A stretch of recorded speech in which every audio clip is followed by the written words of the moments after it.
ইয়া থাকে যে পাবলিক, এবং আমি মনে করি যে একটা নতুন পাবলিক ইউনিভার্সিটি হয়েছে অথবা প্রত্যন্ত অঞ্চলের পাবলিক ইউনিভার্সিটি, ঠিক আছে?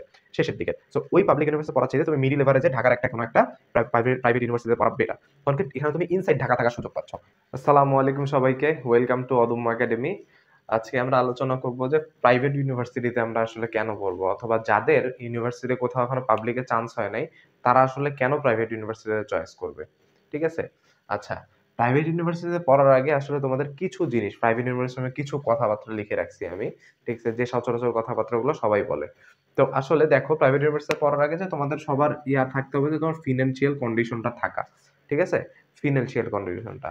যে হচ্ছে তোমার আসলে প্রাইভেটে পড়ার মতো এবিলিটি আছে কিনা, বা একবারে সর্বস্ব বিলায় যে তুমি প্রাইভেট ইউনিভার্সিটিতে ভর্তি হবা এমনটা কিন্তু না। এটা আমি তোমাকে সামনের দিকে যখন কথাবার্তা বলবো তখন তুমি বুঝতে পারবা যে আসলে কেন আমি কথাটা বললাম যে সর্বস্ব শেষ করে পড়াশোনা আমি একটা প্রাইভেট ইউনিভার্সিটিতে পড়াশোনা করব। এটা কেন উচিত না। আচ্ছা, তারপরে যে জিনিসটা আছে প্রাইভেট ইউনিভার্সিটির খরচের বিষয়টা, যে তুমি যে বলো বাংলাদেশে মোটামুটি ৩ টা রেঞ্জের ইউনিভার্সিটি, আমি যদি রেঞ্জগুলোতে ভাগ করি ৩ টা। একটা হচ্ছে তোমার হচ্ছে মনে করো খরচ বেশি, একটা হচ্ছে মিডিয়াম রেঞ্জের, একটা হচ্ছে লো রেঞ্জের। লো মিডিয়াম ২ টা মোটামুটি কাছাকাছি রেঞ্জের। ধরো হচ্ছে যদি তুমি হাই রেঞ্জের ইউনিভার্সিটি পড়তে চাও, যেমন ব্র্যাক, এনএসইউ, এগুলোতে তোমার দেখা যাচ্ছে হচ্ছে ১০ থেকে ১২ লাখ, ১১ লাখ এরকম টাকা কিন্তু লাগে অন এন এভারেজ। আর মিডিয়াম ইউনিভার্সিটি যদি পড়তে যাও তখন দেখা যাচ্ছে তোমার হচ্ছে ৭ এভারেজে লাগতেছে। আর তার চেয়ে একটু কমে পড়লেও হয়তো ৫-৬ লাখ, ৫ লাখ লাগতেছে। ঠিক আছে? সো এইরকম। তো তোমার যদি আবার মোটামুটি অনেক ভার্সিটিতে হিডেন কস্ট এর একটা বিষয় থাকে। সো সবকিছু জেনে শুনে আসলে ভর্তি হবা যে আসলে তোমার কি অবস্থা। আর তোমার যদি এবিলিটি থাকে তাহলে তুমি নির্দ্বিধায় প্রাইভেট ইউনিভার্সিটিতে ভর্তি হতে পারো। ঠিক আছে? আচ্ছা, কারণটা কি দেখো, কারণ এখানে কিন্তু তোমার সেশন জট নাই। ঠিক আছে? এখানে তোমার সেশন জটটা একেবারেই নাই। তো তুমি মেক্সিমাম পাবলিক ইউনিভার্সিটি দেখবা যে যেখানে কিন্তু ৪ বছরে বের হওয়ার কথা, কোনো জট-টট না থাকলেও কোনভাবে ৪.৫ বছর লেগে যায়। ঠিক আছে? কোনো যদি এক দেশে অরাজকতা সৃষ্টি হয়, সব মিলে দেখা যাচ্ছে ৬ বছরও লেগে যায়। ঠিক আছে? একটা আন্দোলন আমাদের মাঝখানে গেল। তো তোমার এখন যখন প্রাইভেট ইউনিভার্সিটি কখনোই এরকম পাবা না যে তাদের সেশন জট হইছে। কারণ তাদের যেকোনো কিছু যেটা হোক ওদেরকে ওই ৪ মাসের মধ্যেই বের করবে, এবং কোনো কিছু হইলে অনলাইনে ক্লাস নিবে। অনলাইনে ক্লাস নিয়ে খুব দ্রুত সময়ে এটা শেষ করবে। যেটা পাবলিকের জন্য করাটা টাফ। সো এখানে তুমি কোন রকম সেশন জট পাইতেছো না। ঠিক আছে? আর আরেকটা বিষয় যে সবার একটা থাকে যে পাবলিক, এবং আমি মনে করি যে একটা নতুন পাবলিক ইউনিভার্সিটি হইছে অথবা প্রত্যন্ত অঞ্চলের পাবলিক ইউনিভার্সিটি। ঠিক আছে? শেষের দিকে। সো ওই পাবলিক ইউনিভার্সিটি পড়ার চাইতে তুমি মিডল এভারেজে ঢাকার একটা কোনো একটা প্রাইভেট ইউনিভার্সিটিতে পড়া বেটার।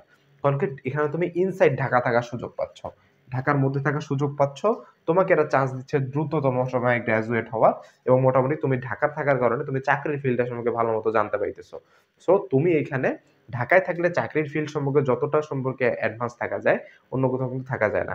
তবে অন্য ভালো প্রাইভেট ইউনিভার্সিটি ভালো, বা অন্য ভালো পাবলিক ইউনিভার্সিটি ভালো সাবজেক্ট, তো সেটার তো অবশ্যই প্রায়োরিটি আছে। কিন্তু আমি বলতেছি কি, যেন প্রাইভেটের বিষয়টাকে মানুষ এমনভাবে ডমিনেট করে যে একটা বিষয় যে পাবলিকে চান্স পেয়ে দেখান এই বিষয়। বাংলাদেশে আস্তে, আস্তে এমনের দিকে যাচ্ছে যে তুমি পাবলিকে পড়ো, প্রাইভেটে পড়ো, কোনো ম্যাটার করবে না। কারণ আস্তে, আস্তে চাকরিটা স্কিল বেসড হইতেছে। আবার অনেক সেক্টরে এগুলা অনেক বিষয় আছে যেখানে যে আমরা একটা ভুল ধারণা নিয়ে থাকি যে আসলে পাবলিক ইউনিভার্সিটিতে পড়লে, ভালো পাবলিক ইউনিভার্সিটিতে পড়লে হয়তো চাকরি কনফার্ম। হয়তোবা কিছু বিষয় সত্য, কিন্তু এর মধ্যে অনেক ঘোলাটেও আছে। অনেক বিষয়ে কিন্তু তুমি যখন একটা পাবলিক ইউনিভার্সিটিতে পড়বা, যখন পাবলিক ইউনিভার্সিটিতে, তখন তুমি কিন্তু ব্যাপারগুলো জানতে পারবা।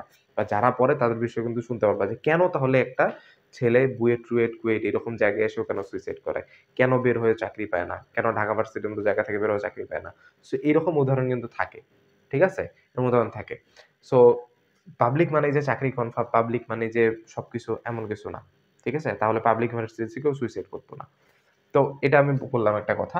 ঠিক আছে? এই ব্যাপারগুলো। এখন তোমার প্রাইভেট ইউনিভার্সিটি ইয়ারলি ২ থেকে ৩ বার তোমাকে অ্যাডমিশনের চান্স দিচ্ছে। ঠিক আছে? প্রাইভেট ইউনিভার্সিটি গুলা, যে তুমি কোন যেখানে ৮ টা সেমিস্টার, সেখানে তুমি বছরে ২ বার ভর্তির সুযোগ পাবা। স্প্রিং, ফল ২ টা বলে। আর আরেকটা হচ্ছে তুমি যেখানে ১২ টা সেমিস্টার আছে ভার্সিটিতে, তো সেখানে তুমি মোটামুটি ৩ বার অ্যাডমিশনের সুযোগ পাবা। ঠিক আছে? ওই রেঞ্জে। সো এইটা মোটামুটি অ্যাডমিশন গুলো। আরেকটা বিষয় হচ্ছে ওপেন ক্রেডিট। ঠিক আছে? ওপেন ক্রেডিট সিস্টেমটা এটা তোমরা YouTube এ সার্চ করে ভালোমতো দেখে নিবে যে ওপেন ক্রেডিট জিনিসটা কি। ধরো যে ক্রেডিট বিষয়টা কি, ধরো তোমার, আমি যদি সহজে ভাষায় বলি যে তোমার সাবজেক্ট বেছে নেওয়া। যে তোমার একটা ক্রেডিট থাকবে, ধরো তুমি এই সেমিস্টারে, প্রত্যেকটা সেমিস্টার থাকে। সেমিস্টারে ১৬ ক্রেডিট করতে পারবা। তো ১৬ ক্রেডিটে তোমার মোটামুটি কিছু সাবজেক্ট দিয়ে দিবে। এই সাবজেক্টগুলোর মধ্যে তুমি বাছাই করে ১৬ ক্রেডিট নিতে পারবা। যেটা কিন্তু পাবলিকে কোথাও দিবে না। অনেক প্রাইভেটেও দেয় না, কিন্তু মেক্সিমাম প্রাইভেট গুলোতে ওপেন ক্রেডিট সিস্টেম থাকে। সো এখানে তোমার ফ্রিডমটা পাওয়া যাচ্ছে তোমার সবকিছু করার। ঠিক আছে? এই বিষয়টায়। আর অনেক এখন একটা ক্রেডিট ট্রান্সফারেরও বিষয় আছে। ঠিক আছে? ধরো তুমি এখান থেকে তুমি মোটামুটি 3rd ইয়ারের একটা স্টুডেন্ট, তুমি চলে যাইতে চাচ্ছ এখন আমেরিকা বা অস্ট্রেলিয়ায় কোথাও। ঠিক আছে? স্কলারশিপ নিয়ে। তো সেখানে তুমি কোখান থেকে পড়া শুরু করবা, এটা কিন্তু ক্রেডিট ট্রান্সফার। ধরো তুমি এখানে মোটামুটি 90 গ্রেড পূর্ণ করে ফেলছো। ঠিক আছে? তো 90 গ্রেড পূর্ণ করে ফেলছো, তোমার এই রেঞ্জে ম্যাচ করে যেকোনো একটা তুমি ভার্সিটিতে সুইচ করতে পারবা। সবকিছু যদি ক্রাইটেরিয়া পূরণ করো, তাহলে যেকোনো ইউনিভার্সিটি সুইচ করতে পারবা। এই বিষয়টা ধরে গেল। সো প্রাইভেট ইউনিভার্সিটি তোমাকে এই জায়গাগুলা দিচ্ছে। ঠিক আছে? আমাদের এই চ্যানেলটা যদি কেউ সাবস্ক্রাইব করে না থাকো, দ্রুত সাবস্ক্রাইব করে ফেলো। আমাদের এই ভিডিওর এই রিলেটেড যদি অন্য কোনো ভিডিও লাগে বা অন্য যেকোনো টপিকে তোমার যদি প্রশ্ন থাকে, তোমরা কমেন্টে কিন্তু জানাতে পারো। আচ্ছা, তাহলে আমাদের এই ৫ বিষয় কিন্তু আমরা মোটামুটি জানলাম যে প্রাইভেট ভার্সিটির বেসিক মোটামুটি ৫ টা জিনিস, যে ৫ টা বিষয় প্রাইভেট ভার্সিটি সম্পর্কে জানা। তো প্রত্যেকটা ইউনিভার্সিটি তুমি একটা কোনো প্রাইভেট ভার্সিটিতে যাওয়ার আগে অবশ্যই সেই ভার্সিটি রিলেটেড কোনো ভাইয়া বা আপু তাদের সাথে কনসাল্ট করে যাবা। ঠিক আছে? যে আসলে ওখানে তুমি ধরো একেকটা এই প্রাইভেট ইউনিভার্সিটিরও কিন্তু পাবলিকের যেমন ডিমান্ড আছে যে হচ্ছে এই সাবজেক্টের জন্য, প্রাইভেট ইউনিভার্সিটি কিন্তু সেম আছে। ধরো এলএলবি কেউ পড়তে চায়, কেউ ফার্মাসি পড়তে চায়, কেউ সিএসই পড়তে চায়। তো এই বিষয়গুলা যারা, তো তুমি এই রিলেটেড জিনিসগুলা ইউটিউবে তো দেখবা, কিন্তু অনেক ইউটিউবে আছে কি যে তোমার হচ্ছে ভিউ খোর, যে হচ্ছে তোমার হচ্ছে ভিউ বাড়ানোর জন্য বহু উল্টাপাল্টা কথাবার্তা বলে। তো এই বিষয়গুলো যেমন আমি একটা ভিডিও করতেছি, আমি তো তোমাকে বলতে পারবো না যে ভাই ব্র্যাকে সিএসই ভালো নাকি এনএসইউ সিএসই ভালো, কোথাকার এলএলবি ভালো, এগুলো তো আমি বলতে পারবো না। তো এই বিষয়গুলো বলতে পারবে কারা? যে ওই ইউনিভার্সিটিতে পড়তেছে। সো এগুলা ইউটিউবে মোটামুটি দেখবা, কিন্তু ধারণা নিবা ওই ইউনিভার্সিটির কোনো একটা সিনিয়র বা সিনিয়র আপুর সাথে। সো এই বিষয়ে যদি তোমাদের কোনো প্রশ্ন থাকে যে আমরা কনসাল্ট করতে চাই, আমি চেষ্টা করব তোমাদেরকে তাদের সাথে কনসাল্ট করে দেওয়ার, যে এরকম যারা ওই সাবজেক্টেই পড়তেছে। ঠিক আছে? এই বিষয়টা। আচ্ছা, তো মোটামুটি এই কয়টা বিষয় গেল। সো আমার কাছে তোমাদের এখন আরেকটা অনেক প্রশ্ন আসতে পারে যে ভাই আমি একটু সেকেন্ড টাইপের প্রিপারেশন নিবো। তো আমি ইয়ারটাকেও মোটামুটি করতে চাচ্ছি না। যে হচ্ছে আমি ওই গ্যাপ দিব। আমি ওইটাও প্রাইভেটেও ওটা কন্টিনিউ করি, সেকেন্ড টাইমেও করি। তোমার চিন্তাটা ভালো। কিন্তু এখানে একটা চিন্তার ঘাটতি কি, যে অনেকে মনে করে যে প্রাইভেটে হয়তো পড়ার চাপ নাই। প্রাইভেটে কিন্তু কঠিন পড়ার চাপ আছে। এখানে কিন্তু তোমার ওখানে ক্লাস টেস্ট, মিড এগুলা কিন্তু লেগে থাকে। আরেকটা বিষয় কি, যে আমাদের প্রাইভেটেও কিন্তু প্রচুর ছেলেপেলে ফেল করে। তো তাদেরকে তুমি সেটা হচ্ছে পরে একটা তোমার সময় দেয়, ওই সময়ের মধ্যে এক্সাম দিতে হয়। তো দেখো তুমি যদি এখন ২ টা যদি সামলাইতে পারো ঠিক আছে। তা অ্যাডমিশন তো তুমি একবার যখন দিয়ে দেখলা, যারা সেকেন্ড টাইম চিন্তা করতেছো, দেখলা তো কত কঠিন। তো সেকেন্ড টাইমে তোমার চান্সটা আরো সংকুচিত হয়ে আসতেছে।